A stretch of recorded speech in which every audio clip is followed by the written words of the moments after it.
Ahí estoy grabando. Ya, entonces continuamos nuestra segunda patita de emergencias médicas ontológicas, todavía con las emergencias más leves y no alcanzamos a ver las más graves. En esta oportunidad vamos a ver aquellas leves que son un poquito menos frecuentes que las tres anteriores. ¿Ya? Entonces, ustedes acuérdense que la semana pasada dijimos que había muchas clasificaciones diferentes, pero todas más o menos coincidían en cierto número de emergencias. Entonces, el otro día vimos síncope, vimos alergia y vimos hipotensión ortostática. Hoy día vamos a ver lo que tiene que ver con angina, con... Se te pasó la diapositiva, Marcelo. No, sí, era para que se acordaran del cuadro nomás. Vamos a ver angina, vamos a ver hipoglicemia y vamos a ver crisis hipertensivas, pero en la parte más leve, que es urgencia hipertensiva. Entonces, angina. Angina es un dolor. Angina es un dolor, es una emergencia médica caracterizada por un dolor, pero es un dolor en el pecho, así de corta duración, y que generalmente el paciente siente una opresión, así es una manifestación terrible en el pecho, que incluso le da la sensación de que se va a morir. Y eso tiene que ver con un problema en el corazón. Por eso obviamente que el dolor comienza en el pecho y se puede irradiar, ¿cierto?, al brazo izquierdo y muchas veces a la mandíbula. Entonces ahí también nosotros tenemos algo que nos acerca. Entonces, tiene que ver con el corazón y puede ser de unos pocos minutos, pocos segundos y hasta 20 minutos. La definición de angina es un dolor opresivo en el pecho, pero que dura menos de 20 minutos, porque sobre esos 20 minutos ya pasa a ser un infarto al corazón. Entonces es súper importante el tiempo. Generalmente las anginas que vamos a ver nosotros, que son las más comunes, las estables, duran unos minutitos, ya son de corta duración. Por suerte entonces se resuelve rápido el problema. Entonces, las anginas tenemos de dos tipos, las estables y las inestables. En realidad hay muchos más, pero esto es lo más común que nosotros debemos manejar. Las estables son aquellas que el dolor comienza cuando hay algún estímulo, que puede ser, por ejemplo, aquí el caballero que va a subir una escalera, ¿cierto?, o un susto, o una discusión, en que en el fondo se activa el corazón, aumenta la... Cierra el micrófono, porfa. Hay alguien, sí, hay alguien con el micrófono que está, no sé. Ya. Ahora sí. Perdón. Entonces, en el fondo comienza cuando hay un estímulo, ¿ya? Generalmente cuando el paciente sube escalera, por eso hay que estar pendiente de aquellos que tenemos, o que tienen, yo no tengo, que tienen consulta en un segundo, tercer, cuarto piso, y en la eventualidad que no haya ascensor o que esté mal funcionamiento ahí el ascensor, probablemente va a tener que caminar y eso podría gatillar una angina. Y la otra es la angina inestable, que aquí abajo, que es cuando el paciente está en reposo, pero igual tiene problema en su corazón y tiene esta emergencia médica. Entonces, estable e inestable. ¿De qué se trata la angina? Se trata de esto, de que hay una obliteración parcial de los vasos sanguíneos que irrigan el corazón. Esto tiene que ver solamente con las coronarias, porque el problema está en el corazón. Entonces pueden haber placas de ateroma en cualquier lado, pero lo importante aquí es que estamos hablando de las coronarias. Entonces hay una obliteración parcial que permite un flujo moderado, ¿cierto?, de la sangre, que le permite el funcionamiento al corazón. Pero cuando esta obliteración aumenta de proporción, deja un 50 o 70% del diámetro de las coronarias obstruidas, entonces ahí disminuye muchísimo la circulación sanguínea y la llegada de nutrientes y de oxígeno al músculo cardíaco. Entonces, en reposo, el corazón está necesitando menor cantidad de sangre, así que con un 30-40% de sangre que llegue por una arteria coronaria, tal vez le es suficiente. Pero en el momento en que el corazón aumenta su ritmo cardíaco, obviamente que el músculo va a necesitar mayor consumo de oxígeno y a lo mejor ese 30 o 40% ya no va a ser necesario. Entonces, en esas células con falta de oxígeno se va a generar una respuesta inflamatoria que va a desencadenar una respuesta dolorosa instantánea. Y esa es la causa de la angina de pecho. Entonces, hay muchas señales de la angina. Lo primero es este dolor en el pecho que dura entre 5 a 15 minutos. Yo le decía que sobre 20 ya se considera un infarto. ¿Ok?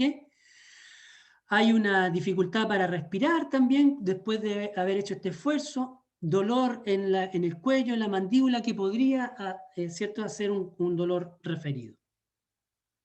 Pero lo importante es esta sensación de esta presión en el pecho. Entonces, aquí yo puse ojo, porque hay algunos factores de riesgo. Entonces, ¿en quiénes tengo que fijarme yo principalmente que sean candidatos a una angina? Por ejemplo, en las personas mayores a 45 años, en el caso de los hombres, y en el caso de las mujeres sobre los 55 años, ¿cierto? Porque en un principio las alteraciones cardíacas son más comunes en los hombres, pero cuando ya están sobre los 55, 60 años, estos niveles se equiparan. Entonces las mujeres suben harto su producción de patología cardíaca a esa edad. La hipertensión arterial es uno de los factores predisponentes más importantes del infarto agudo del miocardio y también de estos síndromes anginosos. La diabetes, el colesterol elevado, el tabaquismo, el sedentarismo, antecedentes familiares de esta enfermedad coronaria y obviamente la obesidad. Entonces, ustedes se fijan que estos pacientes no son pacientes extraños, son pacientes lamentablemente muy comunes en nuestra consulta. Obviamente que la combinación de todos estos factores es en realidad un poco difícil de encontrar, pero sí varias de estas combinaciones las podemos ver en un solo paciente. Entonces, esto sería como el perfil de riesgo de aquellos pacientes que van a tener una angina. ¿Cuál sería el manejo del proceso? Sería suspender el tratamiento, obviamente, colocar a la posición del paciente en una posición cómoda, que esté sentado, ¿cierto? Ahora, generalmente el paciente tiende a sentarse solo, entonces, para sentir un alivio. Administrar un vasodilatador coronario de acción corta en el caso que sea necesario. ¿Ya? Digo en el caso que sea necesario porque muchas veces esta angina, cuando dura poco tiempo, puede durar 1 minuto, 2 minutos, y el paciente puede salir de la emergencia en forma solo, digamos, sin remedio sin intermedio de fármacos, y eso se podría deber a que uno intenta relajar al paciente y que esté en esta posición cómoda para que el corazón comience a disminuir su frecuencia cardíaca. Si es que se asustó por la tensión, si es que tiene miedo a la tensión odontológica o sabe que le van a hacer algo de mayor cuantía, entonces podría generarse una taquicardia. Uno lo que puede hacer ahí es conversarle de una manera muy calmada. Lo más importante en esos casos de la conversación es intentar que el paciente se dé cuenta de que el odontólogo sabe qué está pasando y sabe qué hacer. Eso es lo más importante, porque así tú le das la tranquilidad al paciente de que tú en cualquier situación te vas a manejar y vas a generar todo lo mejor posible para esa persona.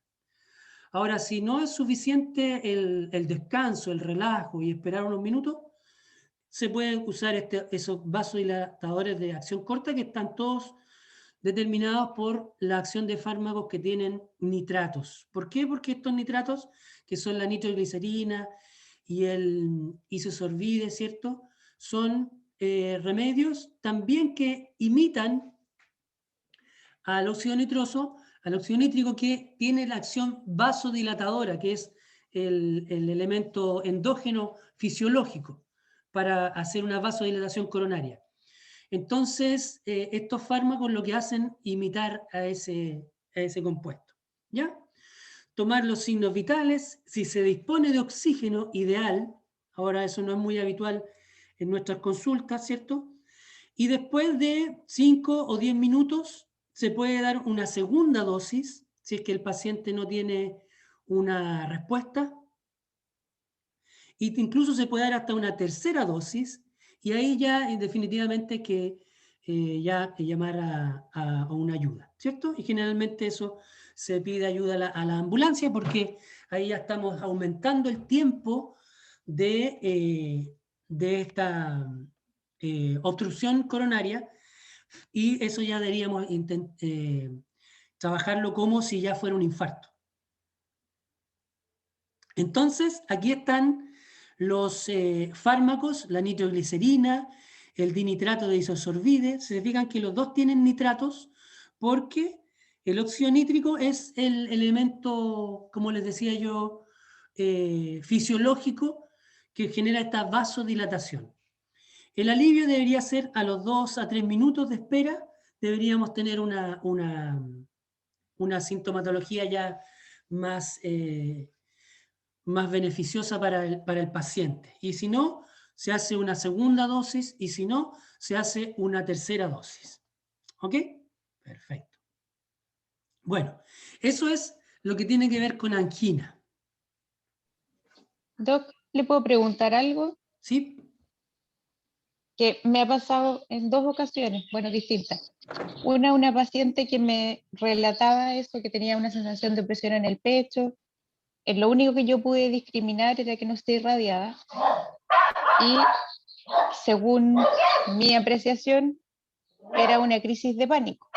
El segundo paciente que me fue hace 2 semanas también tenía estos síntomas, pero ahí pude discriminar porque como estamos en pandemia no se pueden utilizar los ascensores y subió 3 pisos. Afortunadamente Dios me iluminó y lo derivé inmediatamente al médico y efectivamente estaba teniendo un microinfarto, por lo que supo, porque se fue al hospital. Ahí esa discriminación rápida entre a lo mejor una crisis de pánico, aparte de la intuición, ¿cómo la podríamos diferenciar? Uy, es difícil porque en todos estos emergencias médicas, unas con otras, ¿cierto? No todas al mismo tiempo, pero hay varios signos y síntomas que son súper inespecíficos. Entonces, en eso ahora cabe tener una anamnesis bien desarrollada, o si no, con tanto detalle, pero por lo menos tenerla. Porque, como vamos a ver en la siguiente emergencia, que es la hipoglicemia, se parece mucho Pero a otras, incluso se parece al síncope. A esta no, también esta es peor. En esta también podríamos tener, similitudes con otras. Entonces, ¿cuándo yo voy a pensar en una u otra? Dependiendo de las características que me haya relatado el paciente. Porque si yo veo un paciente de edad, como dijimos, que tenga los factores de riesgo más o menos característicos, entonces yo voy a ir por esa línea de probable emergencia. Y lo otro es que en este caso el dolor en el pecho es muy característico. Ahora, en la crisis de pánico se pueden combinar porque la crisis de pánico también puede generar una taquicardia. Y esa taquicardia también podría generar un aumento o sea, no podría, puede generar un aumento en la función muscular del músculo esquelético, ¿cierto? Y también podría generar una falta, una hipoperfusión, es decir, una falta de riego sanguíneo por un momento. Entonces se podrían combinar perfectamente las dos posibilidades. O sea, la crisis de pánico podría ser una causa de la angina, y ahí podrías tener las dos. ¿Se fija? Entonces, ahí, obviamente que se trata primero la angina, y bueno, después el cuadro de la crisis de pánico se va a resolver en la medida que el paciente también se vaya relajando. ¿Ok? Pero yo creo que lo fundamental para poder determinar una u otra es lo que tengas de antecedentes en tu anamnesis, en tu historia clínica previa. Que como digo, no es necesario que sea tan detallada, pero sí tenerla. Eso sí. Doctor, Ujú. y si no es una angina y le doy la nitroglicerina, ¿no le pasa nada al paciente? ¿No hay ningún riesgo? No, no hay ningún riesgo porque la actividad del vasodilatador permite una acción en las coronarias, pero tampoco genera una hiperperfusión que podría generar algún daño. No. Ya, gracias. ¿Ya? Perfecto. Ahora, el que nosotros tengamos estos fármacos de urgencia, yo creo que si hiciéramos una encuesta entre nosotros que estamos acá, incluso nosotros yo dejé de trabajar hace tiempo, pero cuando trabajaba debo indicar que yo no tenía en mi consulta estos fármacos, así es que el llamado es a comenzar a preocuparse y a tener en nuestros botiquines, ¿cierto?, algunos de estos fármacos, porque estos sí se pueden usar, sí los podemos dar en el momento necesarios, y no generan complicaciones, como decía Jaime, en el momento del uso, ¿ya? Entonces, eh, si uno pregunta, aquí no sé cuántos de nosotros tenemos un arsenal de fármacos de urgencia en nuestras consultas. ¿Ya? Bien. Veamos otra emergencia que puede ser la hipoglicemia. La hipoglicemia también ya es una emergencia menos grave, tal vez no tan frecuente como decíamos, como las que vimos la semana pasada, pero también son necesarias de reconocer. Hay, según la guía clínica de diabetes del MinSal, no existe un consenso todavía, así como también es un poco ambigua en cuanto a cuántas presiones hay que tomar, cómo se hacen las presiones, arteriales me refiero. También es un poquito ambigua con respecto a cuántos son los niveles para definir una hipoglicemia. En términos generales, se dice que hay dos medidas para determinar una hipoglicemia. Uno para los pacientes diabéticos, que sería bajo 70 miligramos por decilitro, y otra para la población general, que sería menos de 54 o 50 miligramos por decilitros. ¿Ok? Serían dos medidas dependiendo del tipo de paciente. Una para los pacientes diabéticos y otra para los pacientes generales. ¿Por qué los pacientes diabéticos tienen un rango tan alto? Es porque ellos tienen un sistema de regulación de sus niveles de azúcar alterado. Por lo tanto, el nivel es mucho más alto para no alcanzar a tener problemas tan drásticos cuando se llegue, por ejemplo, a los 50, que podría tener una persona normal. Que él sí tiene los sistemas de regulación más eficientes y podría compensar una baja de glicemia a pesar de que llegue a 50. ¿Me entienden? Entonces, por eso el nivel para los diabéticos es más alto. Ahora, esto de que tenga un nivel u otro, en realidad queda supeditado a que la baja en la glicemia genere síntomas. En el fondo, eso es lo que marca la hipoglicemia, porque podemos tener una persona con 70 que no va a tener ningún problema, otra con 50 que tampoco va a tener problema, Pero podemos tener otra persona que ya con 55, con 60, ya va a empezar a tener síntomas. Entonces, si bien estas cifras de 70 y de 50 son cifras promedio, ¿cierto?, para la población, lo importante es que esa persona, el que estamos atendiendo, en ese momento comience a tener los síntomas. ¿Ok? Entonces, en el fondo, el llamado es que entre 50 y 70 es un nivel de alerta para esas personas. ¿Ok? Bien. Ahora, la hipoglicemia, dependiendo de sus niveles, puede ser catalogada en leve o moderada si el paciente sigue estando consciente. Y en severa si el paciente pierde la conciencia. Y eso ya se pasaría a ser una emergencia severa, ¿cierto? De las que no estamos viendo en esta situación. Pero la diferencia entre leve y moderada y una hipoglicemia severa sería la pérdida de conciencia. Perfecto. ¿Cómo ocurre esto? Bueno, ocurre obviamente por una baja en la glicemia, porque se pueden dar diferentes combinaciones en un exceso de fármacos que son hipoglicemiantes o en un exceso o una falta de consumo de alimentos, digamos. Entonces, muchas veces por uno o por otro, y la gran mayoría de las veces por la combinación de ambos, tanto del uso de los fármacos y la falta de comida. Entonces, ¿qué ocurre cuando hay una hipoglicemia?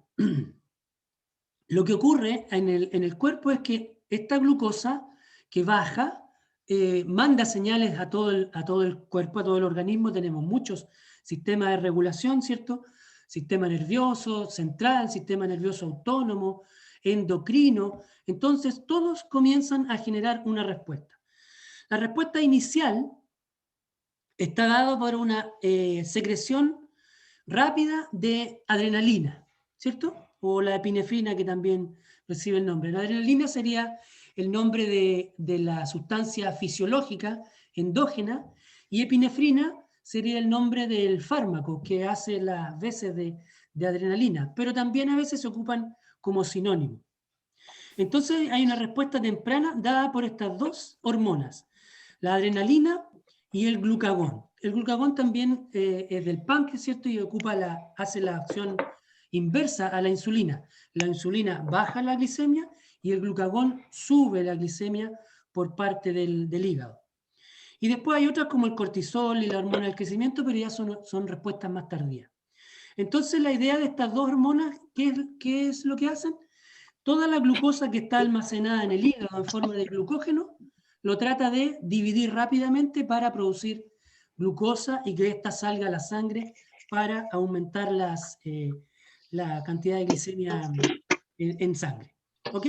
Eso es lo que se intenta realizar. Eso es lo que también realiza cualquier persona normal cuando baja un poco su glicemia. Nosotros estamos teniendo constantemente niveles de baja de glicemia porque hacemos deporte, porque hacemos algún ayuno, ¿cierto? Entonces nuestro cuerpo constantemente está generando estos mecanismos de compensación, pero para nuestro cuerpo es normal, pero para algunas personas, como por ejemplo los diabéticos, este sistema de regulación está muy lento, muy alterado.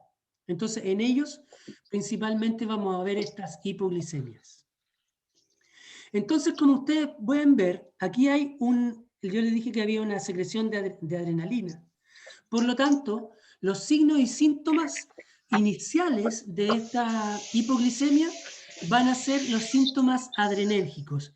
En una segunda etapa, los síntomas colinérgicos, que son muy menores, y en una tercera etapa, los síntomas neurogénicos, que es ya a nivel neurológico, que es una confusión mental. ¿Cierto? Aquí no es como el síncope que en un principio hay una pérdida transitoria y desmayo rápido, ¿cierto? Aquí hay una fase previa que hay una confusión mental. El paciente se siente desorientado, puede decir palabras incoherentes, no sabe que está en la consulta, en fin. Hasta que finalmente puede llegar a la inconsciencia, como vimos en la hipoglicemia severa. Entonces, Estos síntomas adrenérgicos, que son los primeros que se presentan, nos van a dar los indicios clínicos de que un paciente podría estar cursando una hipoglicemia. Pero vuelvo a insistir, estos síntomas de la hipoglicemia se parecen mucho a los de, por ejemplo, de los del síncope, porque hay palidez, hay sudor frío, hay un poco de taquicardia inicial, hay temblores, ¿se fijan? Entonces, son un poco parecidos. Pero, ¿por qué yo voy a pensar rápidamente en una hipoglicemia? Porque sé que estoy atendiendo a un paciente diabético. Mi anamnesis ya me lo informó, ¿cierto? Y también sé que el paciente está tomando algún tipo de fármaco que genera mayor tipo de hipoglicemia. Por ejemplo, si yo sé que el paciente está tomando metformina, ese es un paciente que difícilmente va a tener una hipoglicemia, a menos que genere un ayuno muy prolongado, pero por el fármaco no. Pero si sé que está tomando insulina, o sea, ya se está inyectando insulina, o toma glibenclamida, que es un fármaco que estimula la producción de insulina, es muy probable que tenga un suceso hipoglicémico. Entonces, eso yo ya lo tengo en mi anamnesis. Sé que usa insulina, sé que usa glibenclamida, por lo tanto, es probable que ese paciente sea el que más hipoglicemia, con más frecuencia, lo va a dar. Entonces, si yo estoy teniendo pacientes pálidos, que es una palidez así blanca, blanca, blanca, ¿cierto? No sé si yo he visto pacientes con hipoglicemia son blancos, pero un papel de estas hojas de carta es, yo creo que más oscuro que un paciente con hipoglicemia. Eso es muy característico de la hipoglicemia, pero también hay sudor frío. Todo esto tiene que ver con la respuesta adrenérgica. Por ejemplo, la palidez se produce porque la adrenalina produce una vasoconstricción periférica, principalmente en la piel. ¿Ok? El sudor frío también tiene que ver con una estimulación de las glándulas sudoríparas. La taquicardia también, porque la adrenalina tiene acción adrenérgica a nivel del corazón, principalmente esta acción beta. ¿Se fijan? El hambre también, la glicemia genera estos feedback que mandan la señal hacia el cerebro, que nos dice que hay poca azúcar en la sangre, por lo tanto aumentan las señales de hambre. El temblor también se produce por la adrenalina, por este aumento del temblor muscular. Y la alteración emocional que provoca este problema baja la glucosa, ¿ok? Por este cambio en la dopamina, también podría generar esta alteración emocional. Entonces, si se fijan, palidez, sudor frío, temblores, taquicardia serían como lo primero que se va a ver en estos pacientes. Entonces él te va a referir que se siente mal, se siente incómodo, y tú además vas a ver esta palidez característica en el paciente. Entonces, ¿qué hacemos? Si yo sé ya de antemano que estoy con un paciente diabético que toma insulina o que toma glibenclamida, yo ante estos signos no voy a pensar en un síncope, probablemente voy a pensar en una hipoglicemia. Entonces, lo primero, si tengo mi medidor digital de glucosa, lo primero que debería hacer es tomar una glicemia para saber los niveles en que está el azúcar de mi paciente. Entonces, si yo determino que hay una hipoglicemia, entonces comienzo a tomar las medidas pertinentes. Y las medidas pertinentes, ustedes ya las conocen, es que el paciente ingiera azúcar en alguna de las, en cualquiera de las formas que yo pueda dársela. Obviamente que aquellas que son líquidas, que pasan rápidamente al estómago y del estómago pueden ser absorbidos con mayor rapidez, obviamente que van a ser las mejores.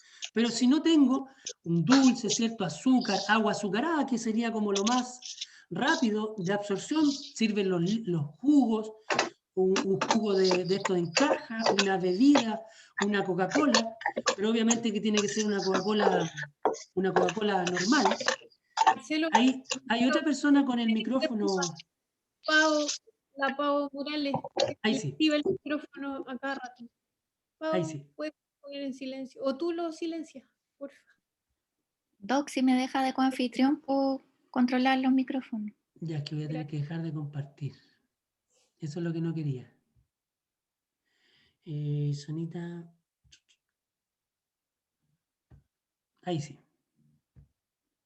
Ya. Ya.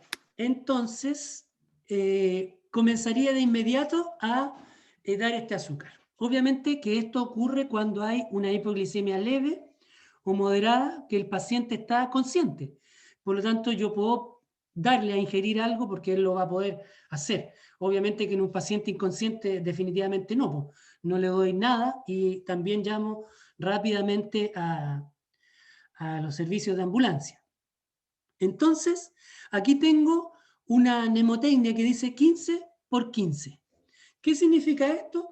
Que yo le voy a dar 15 gramos de azúcar cada 15 minutos. Esa es la mnemotecnia que se ocupa. 15 gramos de azúcar por 15 minutos.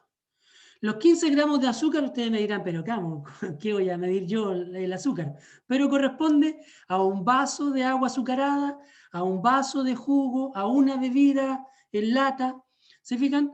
A 2 o 3 caluguitas de dulces.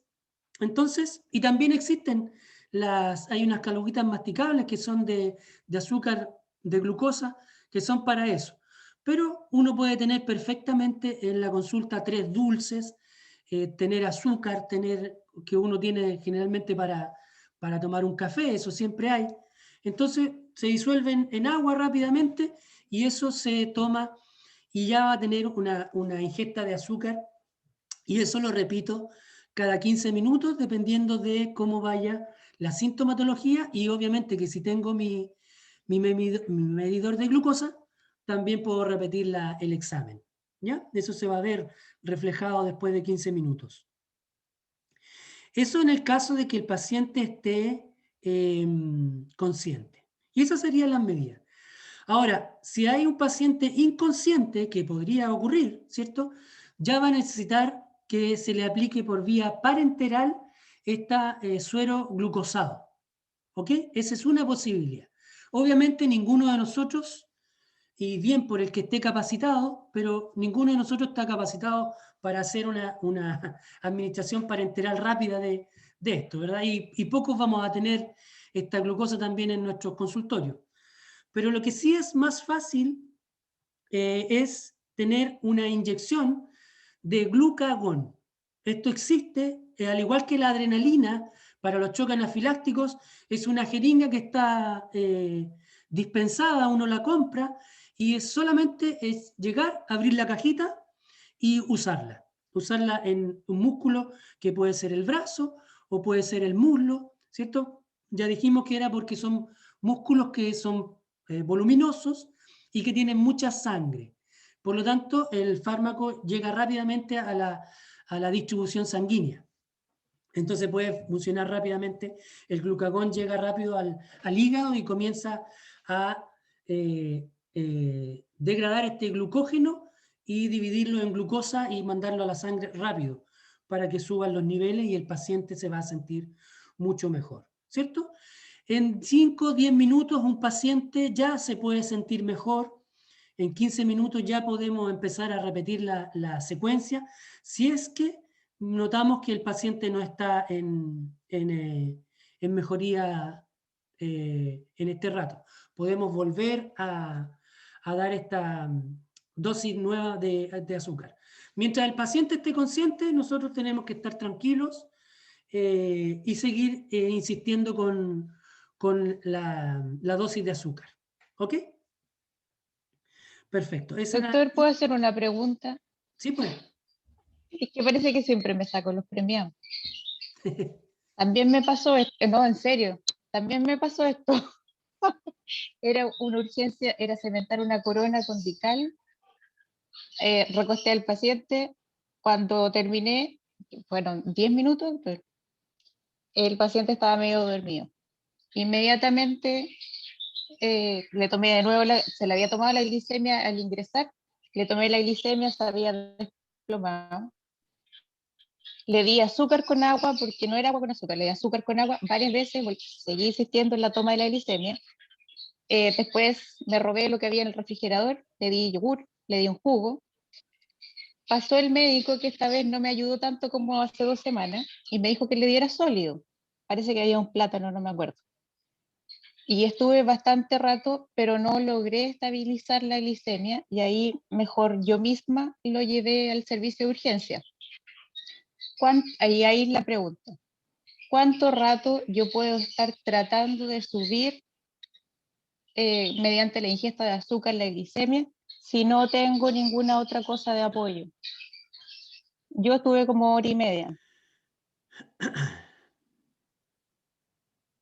Sí, el tiempo va a depender en el fondo, no existe una receta acá, va a depender de la sintomatología del paciente. Pero con tres mediciones cada 15 minutos que el paciente no recupere su nivel, ya deberíamos comenzar a preocuparnos y tratar de derivar ese paciente hacia a un lugar más especializado, porque ahí ya habrían pasado 45 minutos, serían 3 dosis de azúcar, que en un paciente con su sistema de regulación medianamente funcionando ya debería tener una respuesta. ¿Sí? Entonces con tres periodos de 15 minutos uno podría ya empezar a preocuparse.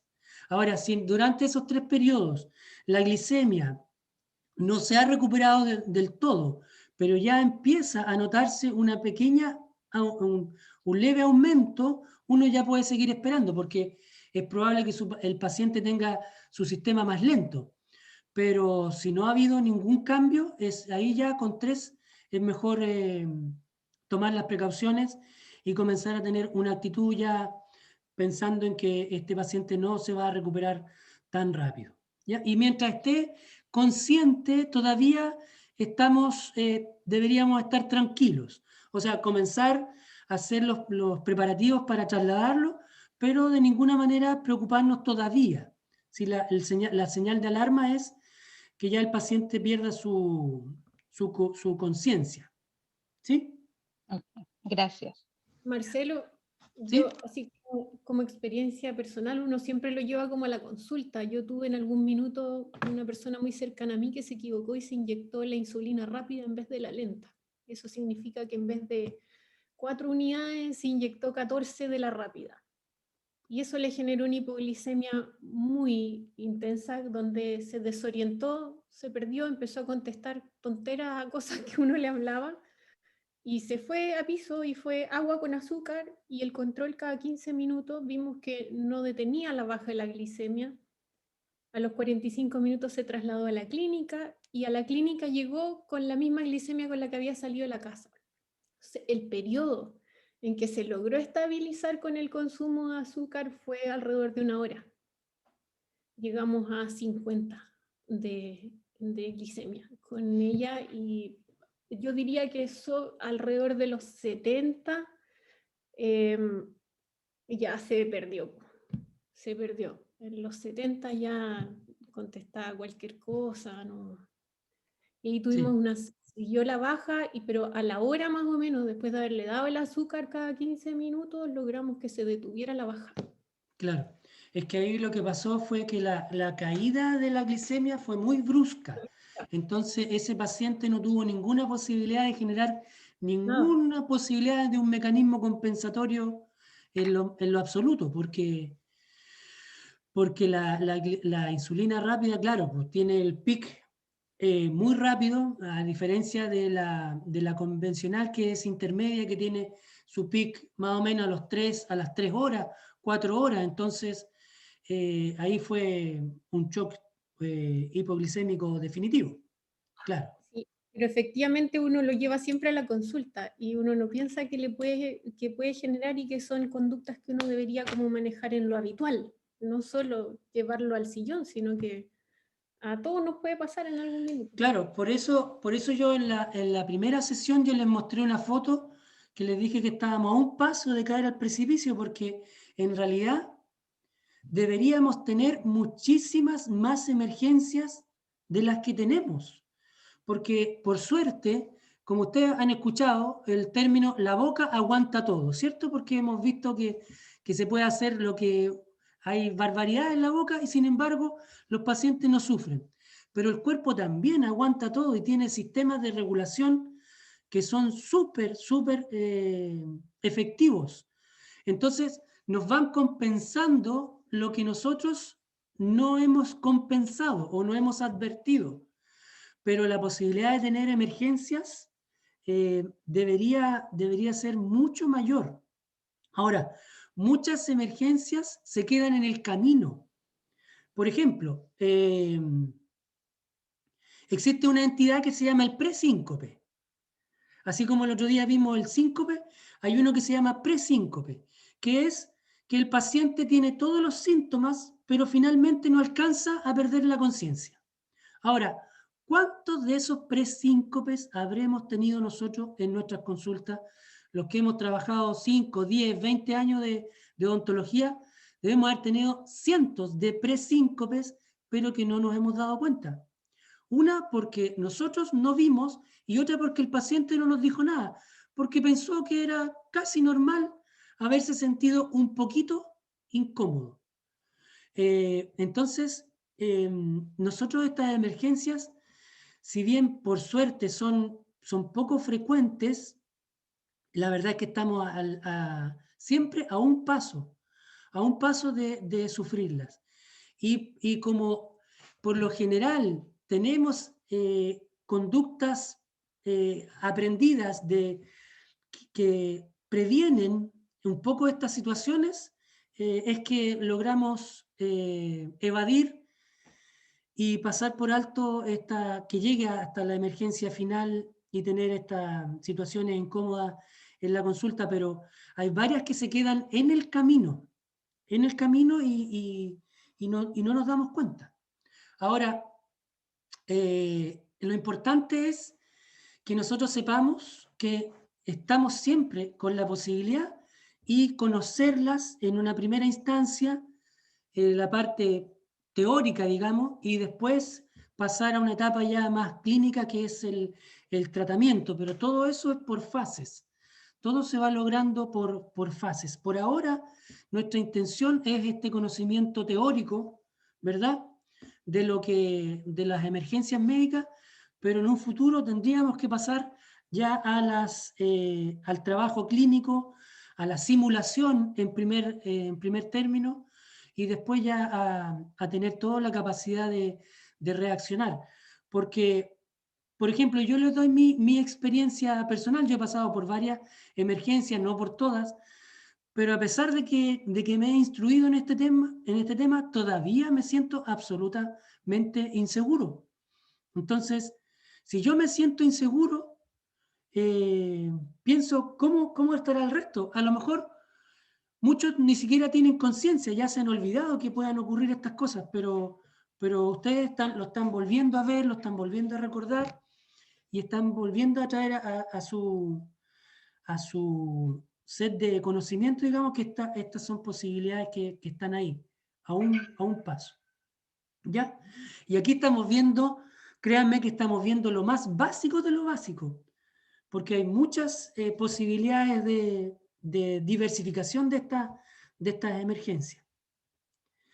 Bien, sigamos. Para alcanzar a ver la última, no vamos a alcanzar a ver los casos. Ya, esta crisis hipertensiva también es súper interesante que hablemos un poquito, porque las crisis hipertensivas se dividen en dos: en las urgencias hipertensivas y las emergencias hipertensivas. Ambas cursan por una subida brusca, eso es súper importante que lo notemos, subida brusca de la presión, ¿cierto? Brusca de la presión, que impide que los mecanismos de compensación, lo mismo que en la diabetes, los sistemas de regulación se adecúen, ¿cierto? Entonces, el paciente tiene una subida brusca de presión. Entonces, se habla que esta subida, para que sea clasificada como crisis hipertensiva, tiene que ser entre 180 de sistólica y 110 de diastólica. Ese es como el promedio. También hay variaciones acá, hay cifras para arriba, para abajo, pero en promedio 180 con 110 es determinada una presión arterial severa, una hipertensión severa, una alza de presión severa. ¿Ok? Ahora, dependiendo del daño que genere esta alza de presión severa, es que se va a dividir en urgencias o emergencias. Las emergencias son las más graves, porque aquí hay daño de un órgano, se llama órgano blanco, porque son los órganos más sensibles, aquellos que más sufren con los cambios de presión, tanto de esta forma brusca, como también en la hipertensión normal, que es la presión arterial mantenida alta, ¿cierto? Hay varios órganos que son los más afectados. Por ejemplo, cerebro, corazón, riñón y retina. Son los 4 órganos que más sufren en la hipertensión arterial mantenida. Y también son los primeros que se afectan cuando hay una alza de presión severa. Y cuando se afectan, es decir, se rompen los vasos en el cerebro, o en el corazón, o en el riñón, o en la retina, se rompen los vasitos porque no existe esta compensación de que se dilatan los vasos para soportar esta subida intensa de presión, se rompen los vasos y tenemos un accidente, un daño en estos órganos. Eso es emergencia. Y eso es una emergencia médica severa. Y por suerte es muy rara. Por lo menos en la parte ontológica es rara que nosotros la tengamos. Pero sí es muy probable que tengamos lo que se llama la urgencia hipertensiva. Y todo lo que vamos a hablar a continuación tiene que ver con urgencias hipertensivas, para que vamos desclasificando esto. Entonces, emergencia es algo poco frecuente, que probablemente va a llegar al hospital, ¿cierto? El paciente va a llegar en ambulancia. En cambio, en la consulta dental, lo más probable es que si que tenemos una crisis hipertensiva va a ser una urgencia. Ahora, la urgencia hipertensiva es aquella que, habiendo habido una presión severa de la presión arterial en forma brusca, esta no genera daños en los órganos blancos, es decir, no tengo problema en el cerebro, no tengo problema en el corazón, no tengo un infarto, no tengo un accidente vascular, no tengo una insuficiencia renal, no tengo una disección de la arteria aorta, no tengo edema pulmonar, es decir, son varios los signos que son de gravedad. Y en este caso, en la urgencia, no tengo ninguno. Lo único que tengo es que el paciente se siente incómodo, se siente mareado, le viene un dolor de cabeza, siente como lucecitas en los ojos o como pititos en los oídos. Esos son los signos de alarma, que son súper inespecíficos porque también podrían presentarse en otras emergencias. Pero yo aquí voy a pensar en una emergencia cuando sé que mi paciente es hipertenso, ¿cierto? Que tiene varios años, ¿sí? Y sobre todo, que no es un paciente que sea muy apegado al tratamiento farmacológico. Entonces, ahí yo voy a pensar en una urgencia hipertensiva. Ahora, generalmente, esto también tiene una subclasificación de las urgencias. Se subclasifican en varios tipos, pero en el fondo va a ocurrir en aquellos pacientes, lo más común que ocurre en aquellos pacientes que no tienen un apego adecuado a su tratamiento farmacológico. Entonces, en estos pacientes va a ocurrir una descompensación súbita por alguna razón, que puede ser probablemente la misma atención odontológica. ¿Ya? Hay estos dos tipos, que es la urgencia propiamente tal y otro que es la hipertensión severa crónica no controlada, que son los pacientes hipertensos que no se toman los remedios en general. Y hay otra situación que son, perdón, las pseudocrisis hipertensivas, que también es súper importante recalcarlas porque también son frecuentes. Las pseudocrisis hipertensivas, que son debido a un problema distinto a los mecanismos de alteración de la presión. Por ejemplo, aquí tengo varios ejemplos. Un cólico renal, un cólico biliar, una migraña, una fractura por alguna razón que genere muchísimo dolor, un paciente muy ansioso, que para nosotros es, como le he dicho varias veces, para nosotros es muy frecuente eso. Entonces, estas situaciones anexas, ¿cierto? Porque el cólico renal se produce en el riñón, el cólico biliar se produce acá en el colego, ¿cierto? No tienen que ver con los mecanismos de presión, pero en forma secundaria van a gatillar una subida de presión. Eso es una pseudocrisis, ¿cierto? El problema no está, el problema primario no está en alguna alteración de la presión, sino que en un órgano distinto, que en forma secundaria genera subida de presión. Y eso también es algo común y que es importante de reconocer. Ahora, ¿cómo vamos a manejar? Porque ya estamos casi terminando. ¿Cómo manejamos la emergencia? La urgencia, perdón. Y aquí quiero ser bien enfático. Primero, en relajar, bueno, obviamente dejar de atender al paciente. Y lo más importante es tratar de relajar al paciente. Relajar al paciente. Tratando de hablarle en forma dirigida, ¿cierto? Y haciéndole saber, lo mismo que antes, haciéndole saber que yo sé lo que le está pasando y eso lo calma. Después tengo que descartar este daño en los órganos blancos, que eso es otro tema, cómo hacerlo. Y preguntarle si es que se ha tomado los tratamientos en forma adecuada o no.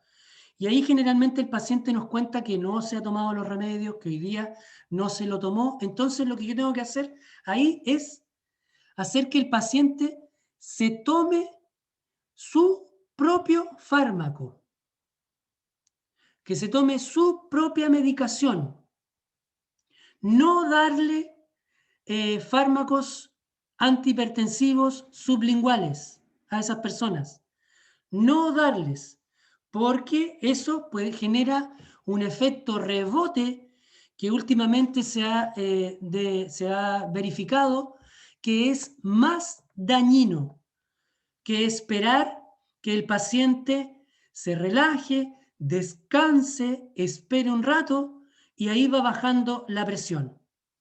Ahora, yo no necesito que de los 180 pase a menos de 140 en unos pocos minutos. Eso sería también muy perjudicial. Lo que yo necesito es que en estas medidas seriadas que yo estoy haciendo cada cierto tiempo, el paciente me baje de 180 a 170, un rato más a 110, a 160, y si logro llegar a 160 ya quedo súper tranquilo y no hago nada más. Espero que el paciente siga estando en reposo, lo sigo controlando a lo mejor en la sala de espera, pero sin hacer ninguna otra maniobra, porque lo único que necesito es que el paciente ahora logre descansar, relajarse y que su sistema de regulación ahora logre disminuir. Toda esta subida brusca va a bajar lentamente y tiene que bajar lentamente, porque si no va a tener un problema más serio. ¿A qué se debe el problema serio? Porque cuando yo tengo una subida de presión, que por ejemplo no fui capaz de regular, pero de todas maneras se gatilla una respuesta contraria, es decir, una respuesta para bajar la presión. Y se gatilla en varios órganos. Y el que más nos importa es lo que se gatilla a nivel cerebral. Entonces, independiente de que yo tengo esta subida de presión, también estoy teniendo a nivel cerebral un mecanismo de compensación para bajar la presión. Entonces, si yo a eso le sumo el hipotensor que le estoy dando bajo la lengua, la presión arterial a nivel cerebral puede bajar muy brusco y genera una hipoperfusión cerebral y eso puede generar más daño en el paciente. Lo mismo puede ocurrir en el corazón. Por eso actualmente se pregona que en estos pacientes no se utilicen los antihipertensivos sublinguales y que se dejen solamente en el caso de que después de tomar varias veces la presión, estos pacientes no recuperen la presión. Ahí, después de haber esperado un tiempo, de darle tiempo a los mecanismos propios endógenos para que bajen lentamente la presión, después de que eso no ha funcionado, ahí yo aplico el fármaco sublingual, pero no al principio, no al tiro, no en forma inmediata, porque podría generar un daño más severo. Distinto es en las emergencias. En las emergencias, cuando yo sé que el paciente está con una parálisis cerebral, por ejemplo, una parálisis facial o una parálisis de algún órgano, o comienza con algún problema cardíaco, ahí sí tendría que dar un fármaco, pero ese fármaco le va a ser una mínima acción. Lo que tengo que hacer ahí es llamar rápidamente a la emergencia, ¿ok? Porque ahí ya los fármacos que van a tener que utilizarse para que sean eficaces ya son vía parenteral. Pero en ese caso se requiere bajar rápido la presión. Y rápido tampoco significa pasar de 180 a 120, así en unos pocos minutos. También eso tiene que ser gradual, pero con medicina endovenosa. Acá lo que yo estoy hablando de la urgencia, que es lo que probablemente nosotros vamos a tener, es que debemos bajar la presión, pero fíjense lo que dice aquí, puede ser en varias horas, incluso en días. No es necesario que el paciente se vaya de la consulta con la presión óptima, no lo vamos a lograr.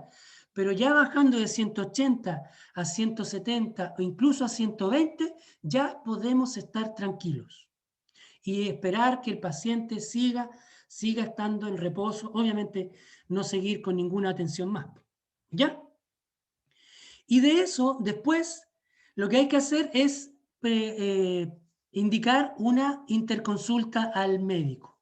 Él tiene que ir a su interconsulta médica para que le regule el tratamiento, para que mejore las dosis o le agregue otro fármaco, porque podría ser que el paciente se tome sus remedios, pero a lo mejor ya no le son suficientes para una situación así como de angustia, como podría ser la atención dental, podría no ser suficiente. Entonces, ahí ya el médico tiene que comenzar a trabajar. Entonces, lo más importante, si yo voy a tener una subida de presión, lo más probable que va a ser una urgencia. Incluso podría ser una pseudocrisis hipertensiva. Las emergencias son más extrañas. ¿Cómo me manejo? Lo primero es colocando cómodo al paciente y tratando de relajarlo, que descanse, ¿cierto? Y que respire hondo, que haga técnicas de relajación que hagan que el corazón empiece a funcionar más lento, porque ustedes saben que el que genera la mayor cantidad de presión más rápido es la taquicardia. Entonces, tengo que generar que el corazón vuelva a su funcionamiento normal, y para eso la relajación es efectiva, es suficiente, pero tengo que saber hacerlo, o sea, saber conversar con él de la manera correcta y darle toda la seguridad de que el que está frente a él sabe lo que está haciendo, ¿ok? Si después de varias mediciones el paciente no baja su presión, entonces ocupar un fármaco sublingual. Sublingual porque se disuelve en la boca, ¿cierto? Pasa el epitelio, que es muy delgadito, pasa el endotelio, que también está muy cerca, y entonces llega rápidamente a la sangre. Entonces nos ahorramos todo el paso del estómago, el hígado, el metabolismo y todo eso. No, se absorbe el fármaco rápidamente a la circulación sanguínea y ahí llega a los órganos, que principalmente va a ser corazón, para que baje rápidamente la presión. Entonces, esa sería la manera de trabajar una emergencia, una urgencia hipertensiva. ¿Ok?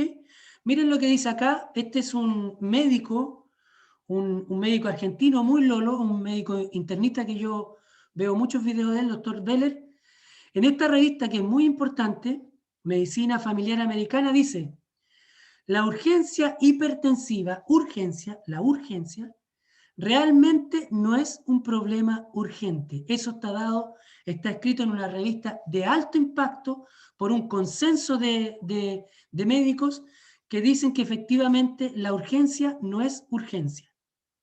Por eso yo les digo que no hay que actuar con los fármacos de forma inmediata, hay que relajar al paciente solamente con esas medidas. Yo podría tener un éxito cuando sea una urgencia. ¿Ok? Perfecto. Ya, eso es